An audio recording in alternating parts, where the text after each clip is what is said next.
Bienvenue encore une fois, mais cette fois-ci avec un exercice de chimie sur le dosage acide-base. On va traiter dans cet exercice un dosage de l'ammoniac par l'acide chlorhydrique. Alors, on vous donne quelques données nécessaires, à savoir le produit ionique de l'eau, les pKa de quelques couples, les valeurs des conductivités molaires ioniques. Alors, une solution commerciale S0 d'ammoniac NH3 de concentration C0 égale à 1,1 mol litre moins 1 peut être utilisée après dilution comme produit nettoyant, évier, lavabo et comme produit détachant, moquette, tapis.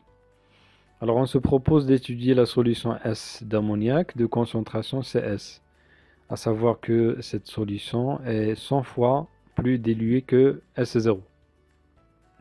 Alors on commence par la première partie qui concerne le titrage acide-base.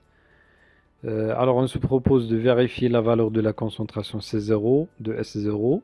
Pour cela, la solution S est titrée par une solution d'acide chlorhydrique. Alors vous voyez qu'on n'a pas titré la solution commerciale S0 parce que souvent ce sont des solutions plus concentrées.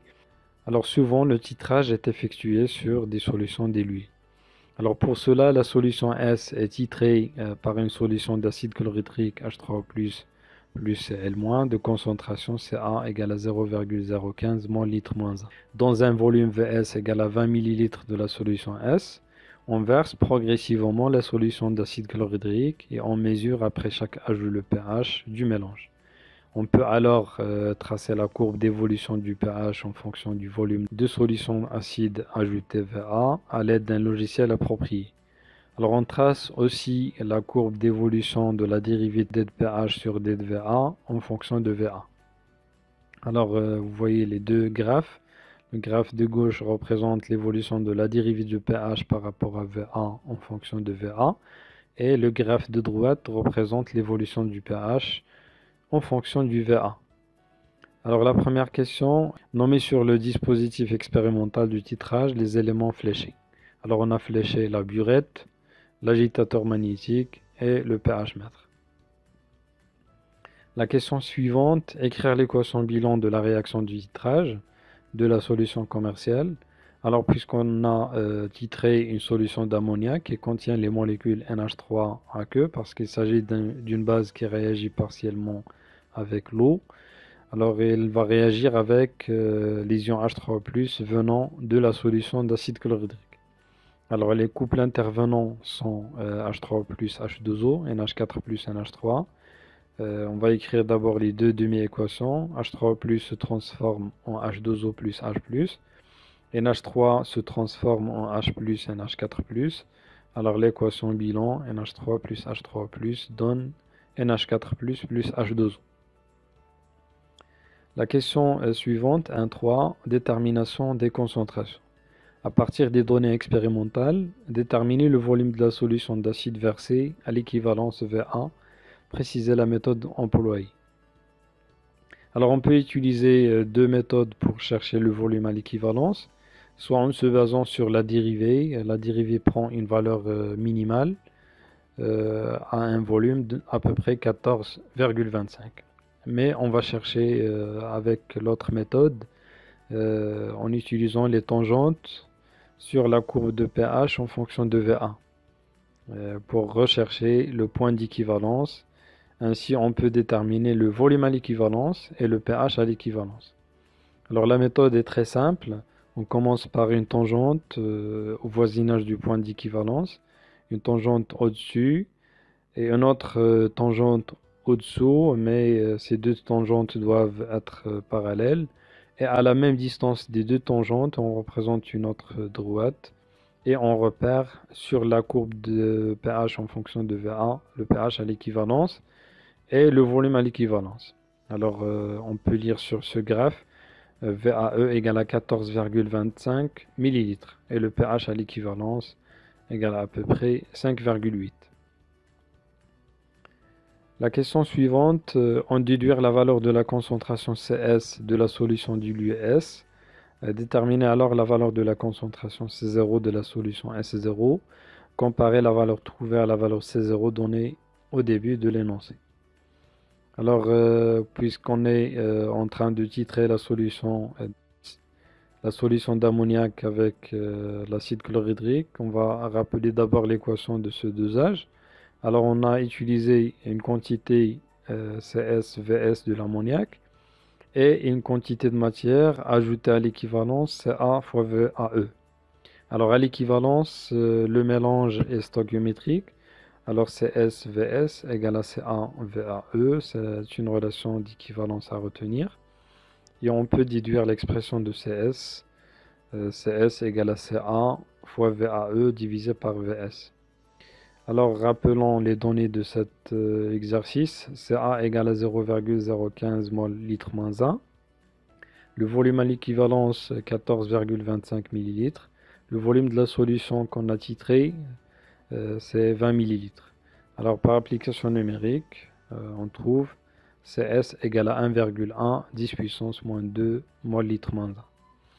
Alors pour remonter à la concentration C0 de la solution mère, la solution S0, il faut rappeler que la solution S est obtenue par la dilution 100 fois de la solution S0.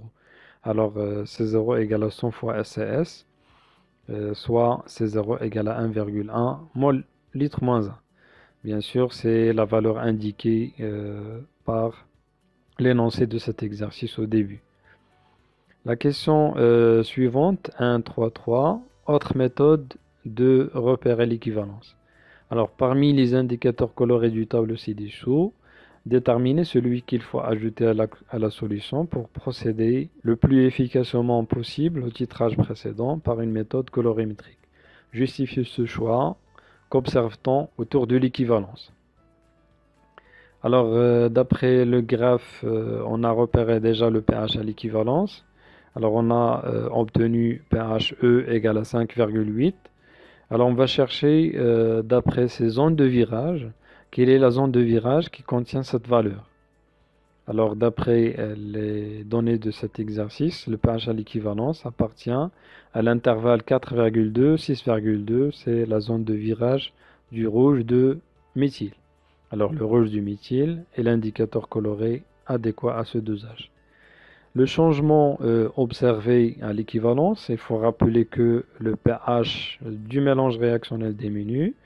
Alors, bien sûr, le mélange réactionnel va changer de couleur de la forme basique de cet indicateur coloré, c'est la couleur jaune, vers la couleur de la forme acide, qui est rouge. Puisque le pH diminue, le mélange vire alors du jaune vers le rouge. Deuxième partie, l'étude de l'équilibre dans la solution diluée S. Alors on considère maintenant un volume Vs égal à 1 litre de la solution S.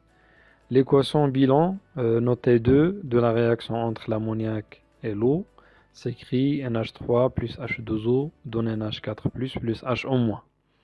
Donner l'expression latérale de la constante d'équilibre K associée à l'équation de la réaction 2, montrer qu'elle peut s'exprimer en fonction de KE et Ka1, calculer K. Alors d'après la définition, la constante d'équilibre, c'est le produit des concentrations des produits divisé par le produit des concentrations des réactifs. Alors H2O, dans ce cas, c'est un solvant, elle est en excès. Alors il ne faut pas tenir compte de cette espèce chimique dans l'expression de la constante d'équilibre. Alors si on multiplie par H3+, et on divise par H3+, on peut déduire que la constante d'équilibre peut s'écrire sous forme de KE divisé par la constante d'acidité du couple NH4 plus NH3, qui est noté Ka2. Bien sûr, l'application numérique est très simple. On va diviser 10 puissance moins 14, c'est la valeur de KE, divisé par 10 puissance moins pKa2. On vous a donné la valeur de pKa2, ce qui donne K égale à 1,6 10 puissance moins 5. La question suivante, la valeur de la conductivité de la solution diluée S est 8,52 10 puissance moins 3 Siemens mètre moins 1. On déduire la valeur commune de la concentration en mol par litre des ions NH4+ et HO- dans la solution S. Alors on peut exploiter la mesure effectuée sur cette solution. Il s'agit d'une mesure conductimétrique. Alors d'après la définition, la conductivité de la solution, c'est la somme des conductivités molaires ioniques multipliées par les concentrations des espèces chimiques ioniques bien sûr correspondantes. Alors il y a lambda de NH4+ fois la concentration effective de NH4+, plus lambda de H- fois la concentration effective de H-. Alors d'après le tableau d'avancement, ou bien vous voyez d'après l'équation numéro 2, les deux espèces ont la même quantité de matière. Alors puisqu'ils se trouvent dans un même volume, alors ils auront bien sûr même concentration. Alors la concentration de H- égale à la concentration de NH4+. Alors on peut mettre H- en facteur et on peut déduire l'expression de cette concentration. Et on passe à l'application numérique, bien sûr en exploitant les données de cet exercice. Alors on vous donne déjà les conductivités molaires ioniques et la conductivité mesurée. Sigma égale à 8,52 10 puissance moins 3. Alors il faut faire attention lorsqu'on travaille avec la conductimétrie. Et il faut savoir que si on simplifie par le Siemens, l'unité qui va rester pour H-, c'est l'unité mol par mètre cube. Alors on doit convertir cette concentration en mol par litre en multipliant par 10 puissance moins 3.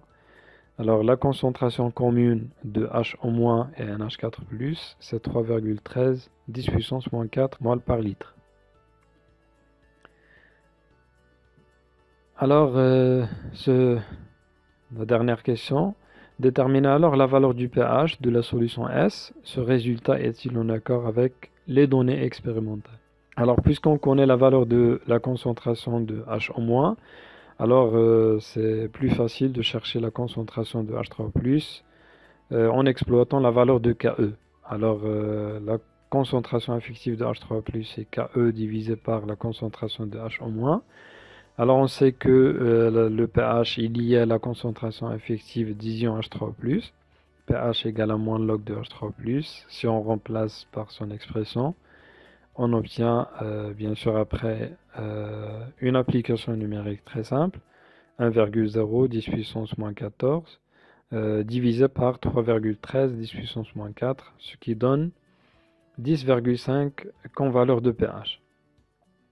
Alors ce résultat est-il en accord avec les données expérimentales? Alors qu'est-ce qu'on a mesuré au cours de cet exercice?